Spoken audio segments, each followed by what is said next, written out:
Hi friends, all of you. మన topic ఏంటంటే ఇప్పుడు హైదరాబాద్లో ఉంటారండి, అంటే ఊర్లలో కాదు, హైదరాబాద్లో ఏంటంటే కొందరు ఇళ్ళల్లో పని చేస్తారు కదండి లేడీస్. అంటే వాళ్ళ ఇల్లు గడుపుకోనికో ఏదో కొందరు ఇళ్ళల్లో అయితే పని చేస్తారు కదా. వాళ్ళకి ఏంటంటే ఇప్పుడు మనం బయట చూడండి, ఇప్పుడు ఉద్యోగులకు కానీ, స్కూల్లో పనిచేసే వాళ్ళకి కానీ, బయట ఏదైనా వర్క్ చేసే వాళ్ళకి కానీ ప్రతి ఒక్కరికి సెలవు ఉంటుందండి. అంటే బ్యాంకులో వేసే వాళ్ళకైతే సండే ఉంటుంది, మళ్ళీ అది సాటర్డే ఉంటుంది, సెకండ్ సాటర్డే. అండ్ మళ్ళీ ఇంకోటి సాఫ్ట్వేర్ చేసే వాళ్ళకి కూడా సండే ఉంటుంది, 2 రోజులు ఉంటాయి. మిగతా వాళ్ళకి వేరే వాళ్ళకి పైన ఏడ పని చేయని, అంటే షాపులలో సరే కానీ, బయట ఏదైనా హాస్పిటల్లో కానీ, బయట మనం ఏం పని చేసినా సరే మనకు సండే మాత్రం సెలవు ఇస్తారు. ఒక కంపెనీలో ఏదైనా చేస్తుంటే వారికి అది హాలిడే అయితే పక్కా ఉంటుంది.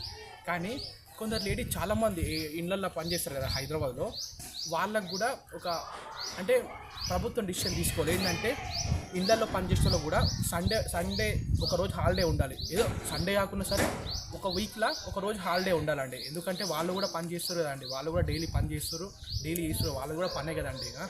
అందరికీ ఉన్నాయి హాలిడేస్, ప్రతి ఒక్క డిపార్ట్మెంట్ ప్రతి ఒక్కరు అందరికీ ఉంటాయి. కానీ వీళ్ళకు ఉండవండి. వీళ్ళు పొద్దున్న లేస్తే ఇంకా సాయంత్రం దాకా పని చేసుకుంటూ ఉండాలి. మళ్ళీ రొటీన్, పొద్దుగాల 4కి పోయి మళ్ళీ 4 నుంచి మళ్ళీ మధ్యాహ్నం సాయంత్రం దాకా చేసుకుంటూ ఉండాలి. అంటే ఎప్పుడు పని అయితే చేసుకుంటూనే ఉండాలి కదా. అందుకని నేను చెప్పేది ఏంటంటే, ఇప్పుడు ఇళ్ళల్లో చేసే వాళ్ళు కూడా ఒక 1 డే సెలవు ఉండాలి, లీవ్ ఉండాలి. అంటే పర్ వీక్లో ఒక రోజు హాలిడే ఉండాలని నేను కోరుకుంటాను. అది గవర్నమెంట్ పెట్టాలని అంటే పెట్టాలి. ఇప్పటివరకు దాని గురించి అయితే ఎవరు పెట్టలేదు హాలిడే ఉండాలని. కానీ ఒక రోజు సెలవు ఉండాలని నేను కోరుకుంటాను. గవర్నమెంట్ ప్రకటించాలని కోరుకుంటున్నాను. ధన్యవాదాలు.